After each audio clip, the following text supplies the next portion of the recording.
अब हम लोग वेक्टर के बारे में उतने बातें बातें जान चुके हैं कि अगर वेक्टर कहीं भीड़ में खो जाए या फिर वेक्टर किसी भीड़ में अगर हमें मिले तो हम उसके यूनिफॉर्म से उसको पहचान जाएंगे, क्योंकि पिछले क्लास में हम लोग देख चुके थे कि वेक्टर का यूनिफॉर्म्स क्या होता है। अगर किसी सिंपल लेटर पर हम एरो लगा दे या फिर उसको बोल्ड कर दे या फिर उसको बोल्ड करके एरो लगा दे तो वो वेक्टर का रिप्रेजेंटेशन हो जाएगा। और हम एक देखे थे उसके मैग्नीट्यूड का रिप्रेजेंटेशन भी, जिसमें हम लोग क्या किए थे, मोड लगा देते थे हर केसेस में। और दूसरी बात हम एक और देखे थे कि अगर किसी वेक्टर को 360 डिग्री से आप रोटेट कर दो या फिर उसके डायरेक्शन में ही आगे पीछे खिसका दो, शिफ्ट कर दो, या उस वेक्टर के पैरेलल या खुद के पैरेलल यदि आप किसी वेक्टर को शिफ्ट कर देते हो तो वो वेक्टर चेंज नहीं करता है, मतलब उससे वेक्टर पर कोई इफेक्ट नहीं पड़ता है। अब हम नेक्स्ट इंपॉर्टेंट पॉइंट देखते हैं जिसमें हम लोग देखेंगे एंगल बिटवीन टू वेक्टर। पहले हम लोग वो बातें समझते हैं जो बेसिक है दो वेक्टर के बीच के एंगल निकालने का। अगर हमें किसी दो वेक्टर के बीच का एंगल निकालना हो तो हम उसको पहले क्या करेंगे, हेड टू हेड या टेल टू टेल ऐड कर लेंगे। हेड टू हेड या टेल टू टेल हम ऐड कर ले, दोनों में से कोई एक केसेस आप ले सकते हो। नॉर्मली हम लोग ज्यादा टेल टू टेल वाले केस लेते हैं। और जब हम उसको टेल टू टेल ऐड करेंगे उसके बाद हम देखेंगे कि उन दोनों वेक्टर के बीच का जो स्मॉलेस्ट एंगल है, जो भी स्मॉलेस्ट एंगल होगा उसी को हम लोग बोलेंगे एंगल बिटवीन टू वेक्टर। इसके पीछे का ज्यादा लॉजिक मत ढूंढना, क्योंकि ये सब बेसिक है, ये सब एकदम फंडामेंटल कंसेप्ट है। ये सब आप याद रखो, इसको यूज करके आप किसी बड़े बड़े कंसेप्ट को कर सकते हो। जैसे मान लो हमारे पास यहाँ दो वेक्टर हम लोग ले लिए, ए एंड बी, दो वेक्टर है। हम लोग चाहेंगे कि इन दोनों वेक्टर ए और बी को टेल टू टेल या हेड टू हेड ऐड करना। और हम लोग कल पिछले क्लास में ये सीख चुके हैं कि किसी वेक्टर को अगर हम उसके पैरेलल शिफ्ट करें तो पैरेलल शिफ्ट करने से क्या होता है, वेक्टर पर कोई असर नहीं पड़ता। तो आप ऐसे कर सकते हो, जैसे कि ये वेक्टर है, आप इसको पहले इसके पैरेलल यहाँ लेके चलो फिर आगे लेके चले जाना। यहाँ इस वेक्टर को ही क्या करो, इसके पैरेलल यहाँ लेके चलो फिर आगे लेके यहाँ चले जाना। कहने का मतलब मेरा ये है, पहले अगर मैं इस वेक्टर को आगे ले जाऊं इसके पैरेलल शिफ्ट करके यहाँ देख, इसको हम इसके डायरेक्शन में आगे शिफ्ट कर सकते, कोई दिक्कत नहीं है। हम लोग पिछले क्लास में ये समझ चुके हैं। वेक्टर ए की बात करो तो इसको भी इसके पैरेलल आप क्या करो, इधर लेके चलो और अब क्या करो, इसको आगे शिफ्ट कर दो। जैसे हमने आगे शिफ्ट किए तो ये तो अभी वेक्टर ए है और ये क्या है, वेक्टर बी है ना। चाहे तो इसको थोड़ा सा डॉट डॉट कर दो जिससे आपको ऐसा ना लगे कि ज्वाइंट है। अब देखो, अभी ये अभी भी इसका और इस वेक्टर का डायरेक्शन सेम है, और वेक्टर बी ये है और ये भी वेक्टर बी ही है। हमने क्या किया, वेक्टर ए और वेक्टर बी को टेल टू टेल ज्वाइंट कर दिए। जैसे हमने टेल टू टेल ज्वाइंट किए तो वहां एक हमें दो एंगल बनते हुए दिखेगा। एक एंगल ये जिसको मैं थीटा मानता हूं, दूसरा एंगल ये देखो जिसको अगर आप लिखोगे तो ये लिख सकते हो 360 माइनस थीटा। तो वैसे आपको दिखने से ही लग रहा है कि ये जो थीटा है वही क्या है, स्मॉलेस्ट एंगल है। तो बाय कंसेप्ट इस थीटा को क्या बोला जाएगा, angle between vector A and vector B. हमेशा आप याद रखना इस बात को कि जब भी आपको दो वेक्टर के बीच का एंगल निकालना हो तो उन दोनों वेक्टर को आप सिंपली टेल टू टेल या हेड टू हेड ज्वाइंट कर दो। जब आप हेड टू हेड या टेल टू टेल ज्वाइंट कर दोगे तो उसमें देख लेना है कि उन दोनों वेक्टर के बीच सबसे स्मॉलेस्ट एंगल कौन सी है। जो स्मॉलेस्ट एंगल होगा उसी को आप क्या करोगे, angle between two vector consider कर लो। हम लोग इसको कुछ एग्जांपल से देखते हैं। अब देखो बोर्ड पे एक एग्जांपल है जिसमें आपको तीन वेक्टर दिख रहा है, वेक्टर ए है ये और वेक्टर बी है ये, वेक्टर सी है। आप मान लो इस क्वेश्चन में आपसे पूछा जाए find find angle between vector A and vector B, दूसरा क्वेश्चन पूछा जाए angle between vector B and vector C, और तीसरा क्वेश्चन पूछा जाए angle between vector C and vector A, या फिर वेक्टर ए एंड सी बात हुई। और इसमें कुछ आपको दे दिया गया है, मान लो ये है एंगल आपका 150 डिग्री और ये 90 डिग्री है, समझे। तो अगर हमें मान लो पूछा जाए angle between A B B C and C A, तो हमें पहले वो बातें आइडेंटिफाई करना पड़ेगा कि ये जो वेक्टर तीन हमें दिख रहा है जिसमें दो पेयर ए बी है, क्या वो ए और बी वेक्टर का जो टेल है वो क्या एक साथ मिल रहा है।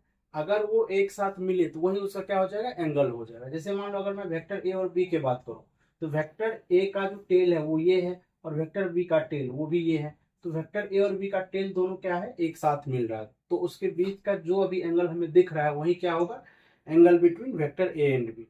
तो जैसे मान लो ये आपका 90 डिग्री का सिंबल है राइट एंगल ट्रायंगल, और राइट एंगल ट्रायंगल का ये 90 डिग्री का सिंबल है। तो अगर आप फर्स्ट क्वेश्चन का आंसर लिखोगे angle between vector A and B is, तो हो जाएगा आपका 90 डिग्री। बी सी के पास अब हम लोग चलते हैं। देखो ये बी है ये सी है, वेक्टर बी की अगर हम बात करें तो वेक्टर बी का टेल ये है और वेक्टर सी का हेड ये है, तो ये वेक्टर हेड टू हेड या टेल टू टेल नहीं मिल रहा है, तो हमें क्या करना पड़ेगा, वेक्टर शिफ्टिंग का जो हम कंसेप्ट सीखे थे पिछले क्लास में उसको यूज करके हम इसको क्या करेंगे, शिफ्ट करेंगे। वेक्टर सी को क्या करो, उसी के डायरेक्शन में शिफ्ट कर दो। हम क्या करते हैं, इसको ऐसे इस तरह से शिफ्ट कर दो, हो गया शिफ्ट। अब जैसे वेक्टर सी को ऊपर शिफ्ट कर दिया, तब वेक्टर सी का जो टेल है वो वेक्टर बी के टेल से मिल रहा है, तो इस समय जो ये एंगल होगा वही क्या होगा, angle between vector B and C. उस एंगल को आप कैसे निकालोगे देख लो। अगर हम बात करें ये एंगल टोटल 90 है और ये 150 है, हमें पहले ये एंगल निकालना चाहिए, इसको हम लोग थीटा मानते हैं।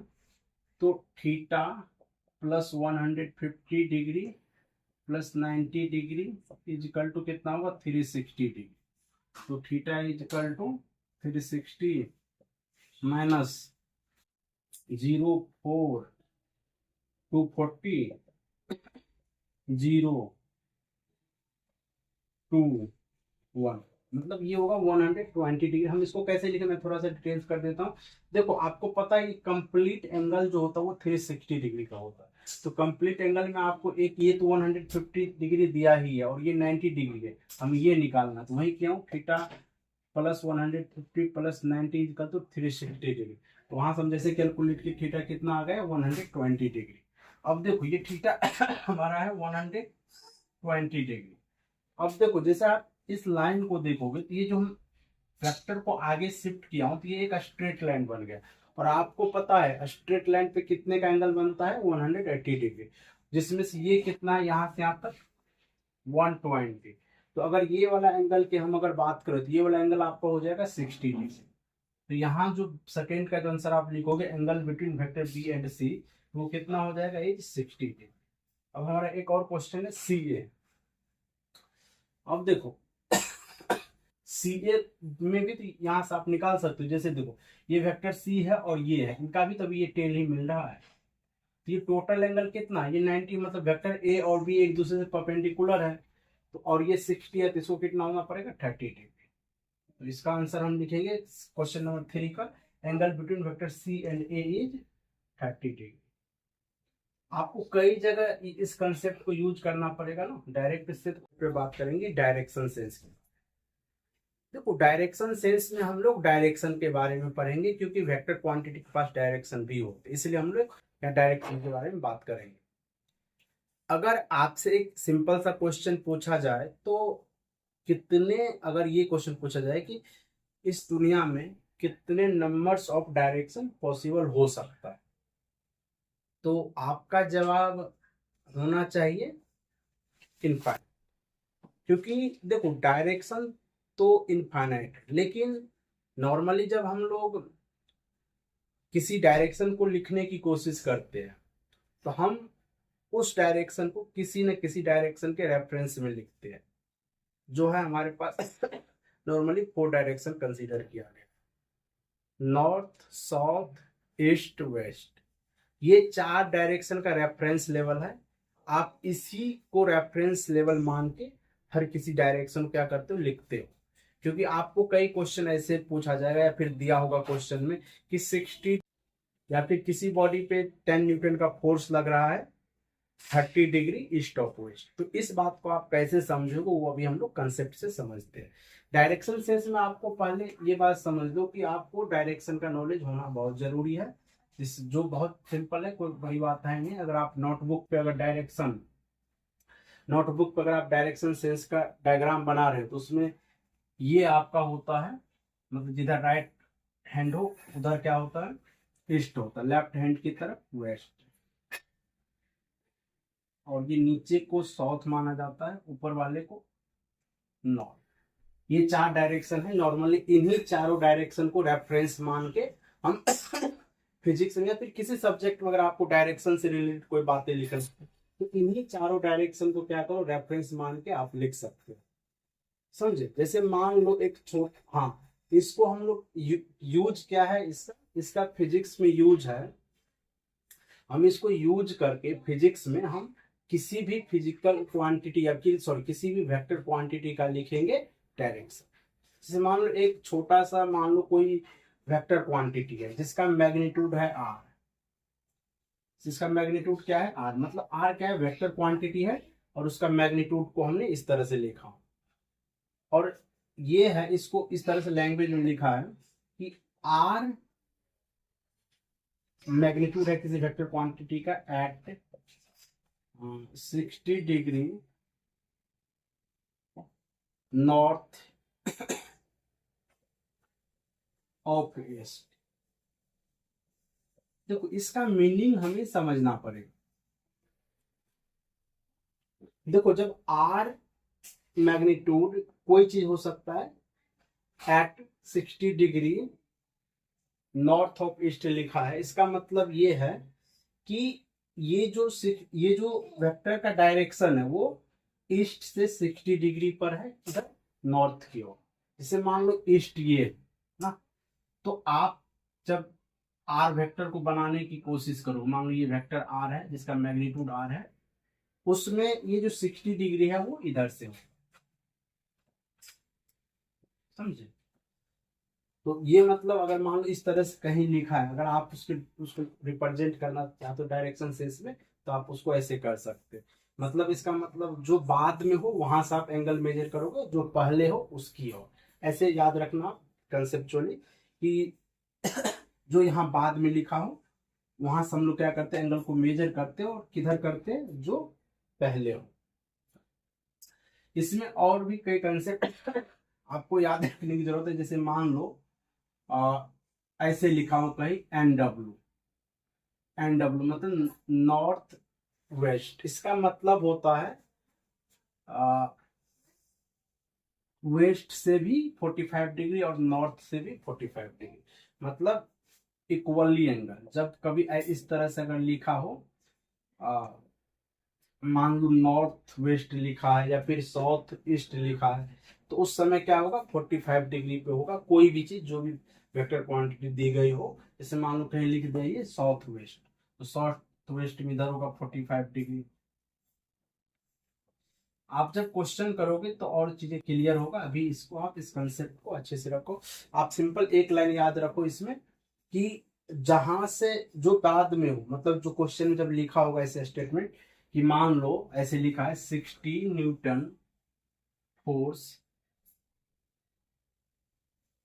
एक्ट ऑन द बॉडी, कितने न्यूटन, 60 न्यूटन फोर्स लग रहा है, किस पे लग रहा है, बॉडी पे लग रहा है, 30 डिग्री वेस्ट ऑफ नॉर्थ। इसका मतलब ये हुआ कि 60 डिग्री का जो फोर्स लग रहा है किसी बॉडी पे, वो कहाँ लग रहा है, 30 डिग्री पे लग रहा है। लेकिन 30 डिग्री एंगल कहाँ से मेजर किया गया, नॉर्थ से, किधर की ओर, वेस्ट की ओर। कहने का मतलब है वो इस बीच में कहीं हो, समझे। मतलब इधर से आपको 30 डिग्री लेना पड़ेगा। अगर मैं ये डायग्राम थोड़ा सा बॉडी पर अगर मैं बना दूं तो उसको आप इस तरह से बना सकते हो, इस तरह से 30 डिग्री। तो मतलब आपको ये यूज करने के लिए थोड़ा सा ये कंसेप्ट माइंड में रहना चाहिए, जो कि आपको हेल्प करेगा कई क्वेश्चन में यूज करने के लिए।